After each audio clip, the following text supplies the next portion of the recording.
Hi exo మీ ఇంటి వంటలో బామ్మ చేతి వంటకు స్వాగతం.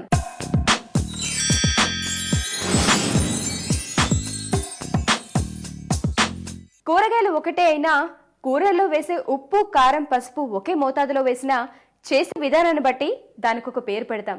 అలాగే వంటల్లో ఒక్కొక్కరిది ఒక్కొక్క స్టైల్. అరే ఈ వంట మనకు తెలిసినట్టుగానే ఉందే అనిపించినా వంటల్లో తెలియనివి చాలా ఉంటాయి.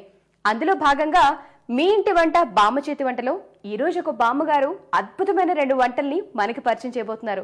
ఇంతకీ ఆ వంటకాలేంటో ఆ బామ్మ ఎవరో చూద్దామా? నమస్తే బామ్మ, బాగున్నారా? బాగున్నాను, చాలా సంతోషం. ఓకే, ఇక్కడికి వచ్చినందుకు చాలా సంతోషంగా ఉంది. నేను మిమ్మల్ని ఇక్కడ చూసినందుకు ఇంకా సంతోషంగా ఉంది, ఎందుకంటే మీరు మాకు 2 చక్కటి వంటకాలు మాకు పరిచయం చేస్తున్నారు కాబట్టి. అసలు మీ గురించి చెప్పండి. మీ పేరు? నా పేరు సుజాత. ఎక్కడి నుంచి వచ్చారు? కూకట్పల్లి నుంచి. కూకట్పల్లి నుంచి. మీకు ఎంతమంది పిల్లలు? 4 బిడ్డలు, 2 కొడుకులు. వాళ్ళు ఏం చేస్తున్నారు? బాబు ఒక ఆయన జాబ్ చేస్తాడు, ఒక ఆయన కార్పెంటరు. ఓకే, అమ్మాయిలంతా జాబ్ చేస్తారు. వెళ్దామా? రండి. ఓకే బామ్మగారు, మరి ఈ రోజు మీరు మాకు చూపించిపోయి మొదటి వంటకం ఏంటి? అసలు పేరేంటి? రాగి బూరెలు.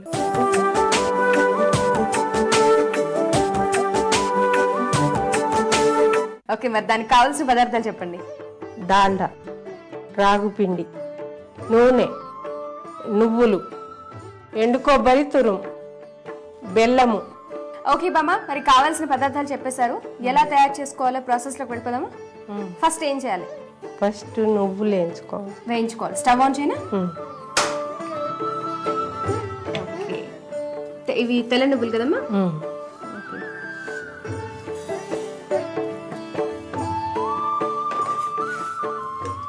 ఈ వంటకం ఎక్కడ నేర్చుకున్నారు? మా అమ్మ చేసేది, మా అమ్మమ్మ చేసేది. సో అక్కడి నుంచి నేర్చుకున్నారు. మీరు మీ పిల్లలకి నేర్పించారా? వాళ్ళకు ఇంకా తెలియదు సరిగ్గా. ఇప్పుడే నేర్పిస్తున్నారు అనమాట. సరిపోతుందమ్మా?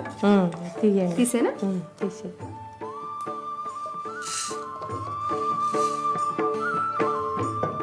నెక్స్ట్ నీళ్ళు ఉన్నాయి. బెల్లం. బెల్లం కొంచెం, కొద్దిగా సరిపోతుందా? కొంచెం.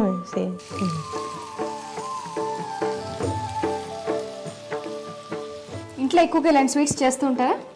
స్వీట్స్ ఎక్కువ చేస్తారా, హాట్ చేస్తారా, లేకపోతే? హాట్ చేస్తా, స్వీట్ చేస్తా. ఇలా పాకంలాగా అవ్వాలా? లేదు, కరగడమే చాలు. ఆఫ్ చేసిన స్టవ్.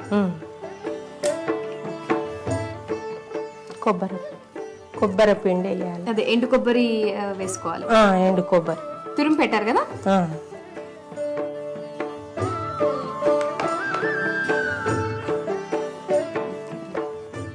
డాల్డా. అంటే మనం కావాలంటే నెయ్యి కూడా వేసుకోవచ్చు కదా? నెయ్యి కానీ వేసుకోవచ్చు, అంటే ఇంకా టేస్ట్ వేరుగా ఉంటుంది కదా. నువ్వులు అంటే మనం వేయించి పెట్టుకున్న నువ్వులు ఇప్పుడు వేస్తున్నాం. ఓకే, కరగాల ఇది? కలుపుతుంటే కరిగిపోతుంది. ఓకే,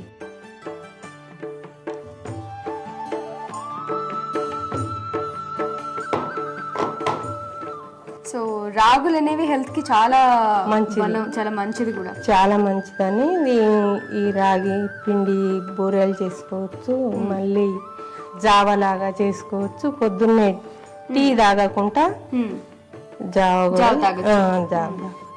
చేత్తో కలిపిస్తారా? తర్వాత డీప్ ఫ్రై చేయాలి ఏమైనా? ఇంకేం లేదు, నూనె పోసి స్టవ్ ఆన్ చేసేనా?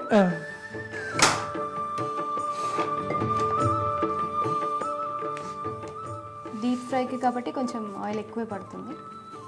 ఇంకా ఇంట్లో ఉన్నప్పుడు ఏం చేస్తుంటారు ఖాళీ టైమింగ్స్ లో? టీవీ చూస్తుంటాం, మంచిగా ఇలాంటి వంటలు కూడా చేస్తుంటాం. చిన్న పిల్లలతోటి కొంతసేపు ఆడుకుంటాం. ఓకే, మీ పిల్లలు, అసలు మీకు పిల్లలు అంటే 4 అమ్మాయిలు 2 అబ్బాయిలు అని చెప్పారు కదా, అందరికి పెళ్లిళ్ళు అయిపోయా? అందరి మనవలు మనవరాళ్ళతోటి ఆడుకుంటాం. సో వాళ్ళతోనే టైం పాస్. అక్కవరి బొమ్మ.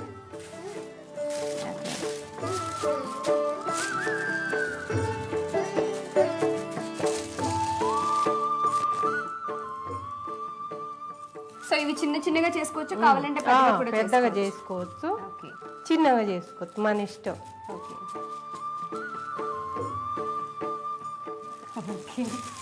కొన్ని విడిపోతూ ఉంటాయి కదా, అందుకే భయం వేసింది తిప్పుదామంటే. ఫస్ట్ వేసింది తీసి కొంచెం బాగా పండుగ కాలినాక ఇలా సరిపోతుంది కదా. తీసేనా ఇది కూడా కొంచెం కాలం. ఓకే. సో టీవీలో చూసి ఎప్పుడైనా వంటలు నేర్చుకుని చేశారా? టీవీలో చూసి ఎక్కువ నేను ఎప్పుడే ఈ ప్రోగ్రామ్ వరకే చూస్తా, ఎక్కువ చూడను. సో వంటలు ఏమైనా ట్రై చేస్తూ ఉంటారా మీ ఇంటి వంటలు చూసి? చేస్తుంటా. బాగా కుదిరయ్యా మరి ఆ వంటలు? ఇంకా మేము చేసేలాగే అవుతుంటాయి. ఓకే. ఇంకా అట్లనే చేస్తుంటా. తీసేనా?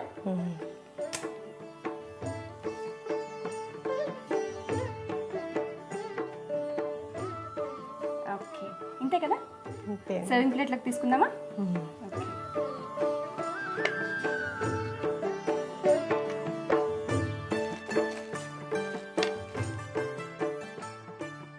రాగి బూరెలు టేస్ట్ చూసి చెప్పండి. అలాగే, తప్పకుండా. చూసారు కదండి, రాగి బూరెలు రెడీ అయిపోయాయి. మరి దీనికి కావాల్సిన పదార్థాలు, తయారు చేసుకునే విధానం మరొకసారి చూద్దాం. రాగి బూరెలకి కావాల్సిన పదార్థాలు: నువ్వులు, బెల్లం, నూనె, రాగి పిండి, డాల్డా, ఎండు కొబ్బరి తురుము. రాగి బూరెలు తయారు చేసుకునే విధానం: స్టవ్ ఆన్ చేసి పాన్ పెట్టి నువ్వులు వేసి వేయించి బౌల్లోకి తీసుకుని పక్కన పెట్టుకోవాలి.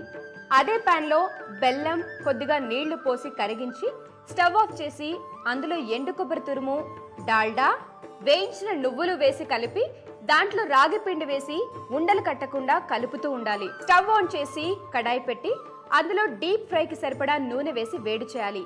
నూనె వేడయ్యే లోపల బాగా కలుపుకున్న రాగి పిండి ముద్దల నుండి చిన్న చిన్న ముద్దలను తీసుకుని బూరెల్లా చేసి వేడైన నూనెలో వేసి వేయించాలి. వేగిన తర్వాత పేపర్ నాప్కిన్ ప్లేట్లోకి తీసుకొని నూనె అబ్జర్వ్ అయిన తర్వాత సర్వింగ్ ప్లేట్లోకి తీసుకుని సర్వ్ చేసుకోవాలి. అంతే, ఎంతో టేస్టీగా ఉండే రాగి బూరెలు రెడీ.